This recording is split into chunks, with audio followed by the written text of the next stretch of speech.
Assalamualaikum warahmatullahi wabarakatuh. Waalaikumsalam warahmatullahi wabarakatuh.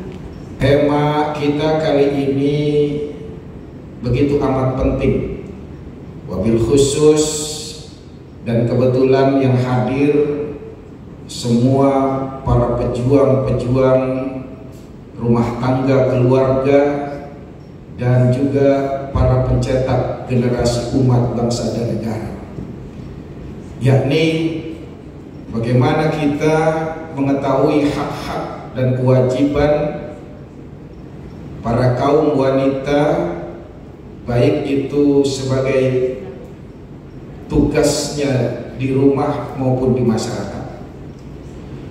Ibu hadirin yang dimuliakan oleh Allah Subhanahu wa Ta'ala, wanita alias perempuan dalam sejarahnya mengalami setidaknya 3 fase, di mana fase awal yang namanya perempuan ketika Eropa masih dalam kegelapan, Asia masih jauh terbelakang, bahkan Timur Tengah masih dalam kondisi jahiliyah, yang namanya perempuan itu sangat dihinakan. Posisi, kedudukan, status, dan martabat perempuan begitu amat rendah. Kita tahu dulu wanita dianggap sebagai budak, bisa diperjualbelikan.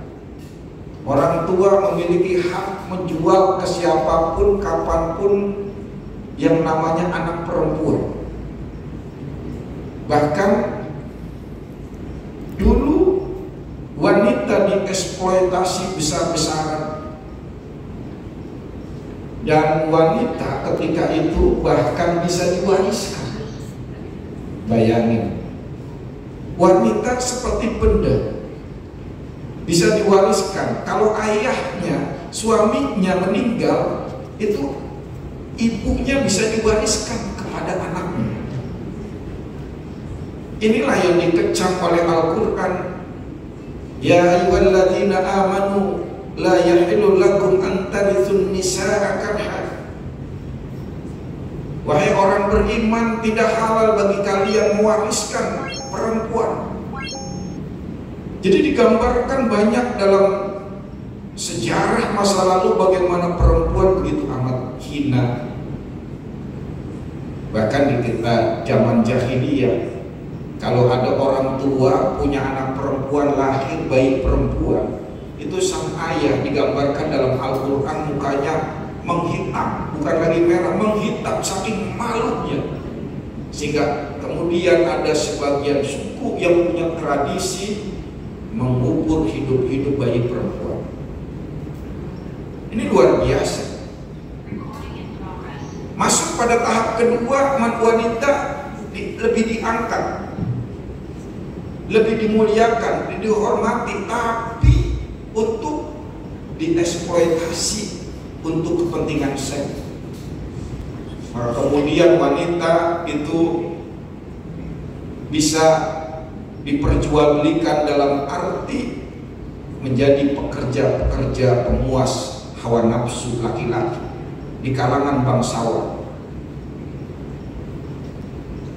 Maka kita tahu ketika itu banyak bangsawan, raja-raja yang memiliki banyak, bukan hanya istri tapi juga selir-selir. Bahkan dalam sejarahnya Ramses II yang kita kenal sebagai Fir'aun, itu selirnya sampai 400 orang. Bayangin coba. Kaisar Ming itu selirnya sampai 1000 orang. Bayangin.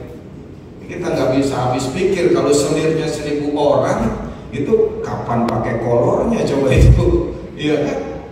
Luar biasa. Lalu masuk kemudian fase ketiga, manusia, perempuan disetarakan. Tapi disetarakannya perempuan pakai konsep barat. Disetarakannya tidak terbatas. berlebihan, melintasi gender, norma-norma dan lain sebagainya. Sehingga justru disetarakannya perempuan dengan konsep barat ini, justru perempuan menjadi hina lagi karena menyalahi kodrat dan ketentuan-ketentuan yang ada. Nah, 3 fase ini masih banyak merugikan dan merendahkan perempuan. Lalu bagaimana pandangan Islam? Loh, Islam sejak awal lahirnya, ibu-ibu, itu sudah memuliakan yang namanya perempuan. Maka banyak perempuan, wanita, ibu yang begitu dapat apresiasi dan nilai yang tinggi di dalam Al-Quran. Berbahagialah nih para ibu semuanya dengan hadirnya, datangnya agama Islam, sehingga perempuan dimuliakan, diangkat martabatnya. Bahkan posisi seorang ibu derajatnya 3 tingkat di bawah seorang ayah. Tuh, keren. Karena ada seorang sahabat yang nanya, "Ya Rasulullah, siapa yang aku lebih utamakan untuk berbuat baik kepada kedua orang tua?" Kata Rasul, "Ibu." "Siapa lagi ya Rasul?" "Ibu." "Siapa lagi ya Rasul?" "Ibumu." "Siapa lagi ya Rasul?" "Ayahmu." Jadi 3 ibu baru 1 ayah. Tapi bukan berarti di keluarga harus ada 3 istri, satu ayah ya, bukan ini maksudnya ya. Itu mengindikasikan bahwa derajat perempuan seorang ibu 3 tingkat dalam posisi dan kedudukannya seorang ibu. Begitu banyak bukti, dalil yang menunjukkan bagaimana perempuan diangkat, dimuliakan dalam Islam. Tapi perempuan itu sendiri yang sekarang kita lihat justru merendahkan statusnya, merendahkan posisinya, merendahkan apa yang sudah dimuliakan Islam. Coba kita lihat introspeksi nih buat ibu-ibu, para wanita, perempuan zaman sekarang. Itu kalau kita lihat lebih miris daripada zaman jahiliyah. Kalau di zaman jahiliyah itu bayi dikubur hidup-hidup. Di zaman sekarang bayi belum sempat lahir udah dibunuh duluan. Yang namanya dengan aborsi. Belum sempat dilahirkan, belum dikasih kesempatan lahir udah dibunuh duluan. Itu jauh lebih kejam. Dulu perempuan hanya melayani kaum bangsawan, konglomerat, ya, orang-orang tingkat atas. Sekarang perempuan itu bisa melayani dari atas sampai bawah, dari bangsawan sampai orang rendahan. Semua lapisan perempuan sekarang itu bisa masuk. Na'udzubillah. Bahkan dulu perempuan itu hanya menari, menghibur pada acara-acara tertentu di kalangan bangsawan. Sekarang coba kita lihat, Masya Allah, perempuan bisa lenggak-lenggok, menjulurkan lidah, menampakkan auratnya di medsos. Benar kan? Ini luar biasa. Nah, tugas para perempuan yang mengingatkan ini. Generasi kita saat ini coba lihat di medsos, Masya Allah, udah gak terbendung. Assalamualaikum. Waalaikumsalam. Waalaikumsalam warahmatullahi wabarakatuh. Ibu sehat? Alhamdulillah. Masih fokus ya Bu ya? Masih fokus? Fokus Ustaz. Insya Allah. Ini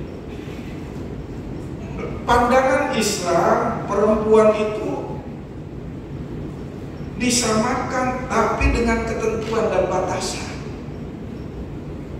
Secara umum, inna akramakum indallahi atqakum. Allah lihat bukan dari status kita, laki atau perempuan bukan dilihat dari gendernya, tidak melihat dari penghasilannya, tidak lihat dari materinya, tidak lihat dari kedudukannya, tapi Allah melihat dari sejauh mana tingkat ketakwaan kita, mau laki apapun perempuan. Jadi memiliki hak dan posisi yang sama di dalam Islam, mau perempuan maupun laki-laki secara umum. Lanjut.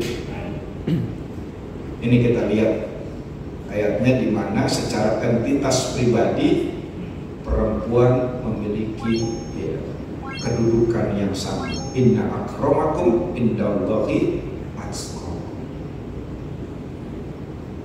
Ibu-ibu, para hadirat yang dimuliakan oleh Allah Subhanahu wa Ta'ala, juga dalam kehidupan rumah tangga, ini perempuan memiliki peran yang sangat penting, karena perempuan ini adalah sebagai satu-satunya makhluk yang bernama manusia yang bisa mencetak generasi bangsa. Maka perempuan ini harus tahu posisinya, harus tahu kedudukannya. Sudah dimuliakan oleh Islam, jangan sampai kemudian malah menghinakan dirinya. Dan posisinya begitu amat sangat penting yang namanya perempuan. Lanjut. Kita lihat di dalam salah satu bagaimana kedudukan perempuan di dalam keluarga. Walahunna mithlul ladzi 'alaihinna bil ma'ruf walirrijali 'alaihinna darajatun wallahu 'azizul hakim. Para wanita mempunyai hak yang seimbang dengan kewajibannya menurut cara yang ma'ruf, akan tetapi para suami memiliki satu tingkatan kelebihan daripada istri. Kalau kedudukan antara suami istri, laki-laki memiliki satu tingkat derajat di atas perempuan. Kenapa? Karena yang mencari nafkah adalah laki-laki. Perempuan boleh mencari uang, tapi khusus untuk uangnya untuk perempuan. Nggak ada kewajiban untuk dibagi kepada suami dan anak-anaknya. Tapi kalau laki-laki nyari uang, itu punya kewajiban untuk dinafkahi istri dan anak-anak. Nah, karena dia memiliki posisi yang satu tingkat di bawah laki-laki, maka perempuan harus sadar diri dan tahu diri bagaimana posisi ketika di dalam rumah tangga. Ini banyak nih perempuan yang karena diberikan kebebasan, persamaan, kesetaraan, ya hak-haknya secara bebas, sehingga lupa ketika di rumah posisinya dia adalah sebagai seorang istri. Lupa. Sehingga kalau dari dandan aja, mohon maaf nih, banyak jadi yang lalai dilakukan oleh perempuan. Kalau berhias, kalau keluar rumah, masya Allah cantiknya luar biasa, kayak ratu. Tapi begitu masuk ke dalam rumah, kayak pembantu. Begitu masuk kamar, kayak hantu. Masya Allah, udah itu kaos kutang robek sebelah lagi, goreng mason. Sekalinya pakai kaos partai, coblos nomor 2, apa yang dicoblos? Masya Allah. Nih hati-hati nih Bu nih. Justru tugas kerja berkarir itu bukan tugas dan kewajiban, tapi boleh, tapi jangan sampai kemudian melupakan tugas utama, melayani, berbakti, taat pada suami, sehingga saking capeknya keluar rumah akhirnya lupa tugas dia di dalam rumah tangga. Sibuk semuanya suami istri, lupa padahal perempuan itu adalah bidadari dunia. Bahkan Rasulullah mengatakan 70 bidadari surga lebih utama 2 wanita solehah. Kenapa wanita solehah lebih utama dari 70 bidadari surga? Karena bidadari nggak sholat, wanita solehah sholat. Bidadari nggak puasa Ramadan, wanita solehah puasa. Bidadari nggak ada kewajiban membayar zakat, wanita soleha ada. Bidadari nggak ada kewajiban taat pada suami, wanita soleha punya kewajiban taat pada suami. Karena itu derajat 70 bidadari surga lebih mulia seorang wanita soleha. Masya Allah. Karena ibu semuanya ini adalah bidadari dunia, maka tugasnya adalah menciptakan surga di rumah tangga. Mau sesibuk apapun, bagaimana bisa menciptakan surga di rumah tangga? Jangan lupa itu. Assalamualaikum. Waalaikumsalam. Ibu yang dimuliakan oleh Allah Subhanahu wa Ta'ala, itu. Jadi harusnya bagaimana justru di dalam rumah itu harus lebih cantik, berhias. Ya tentu dandanannya beda sama di luar rumah. Kalau bisa di dalam rumah itu pakaian transparan. Yang laki-laki itu langsung apa namanya, kangen sama ibu gitu. Ini ya yang sering. Bahkan bagaimana perempuan itu ya, itu kata Rasul, ad-dunya mata'un wa khairu mata'iha al-mar'atus sholihah. Dunia itu perhiasan, dan sebaik-baiknya perhiasan adalah wanita solehah. Kemarin saya ngisi di Sambas, benar Pak Ustaz, wanita solehah perhiasan? Iya, kata bapak-bapaknya, berarti saya harus banyakin wanita solehah Pak Ustaz. Bukan ke situ maksudnya. Berhias di depan suami nggak harus dengan pakai perhiasan yang mahal kok, nggak harus dengan pakai pakaian busana yang harus beli yang di mall-mall kelas atas kok, enggak. Tapi bagaimana kita mempercantik diri di hadapan suami itu ya, tidak harus dengan perhiasan atau perangkat yang mahal. Suami sukanya pakai apa nih kita nih, senangnya bagaimana itu. Ya, jangan sampai keluar aja udah luar biasa. Saya pernah Bu ketemu gadis itu Bu, cantik banget.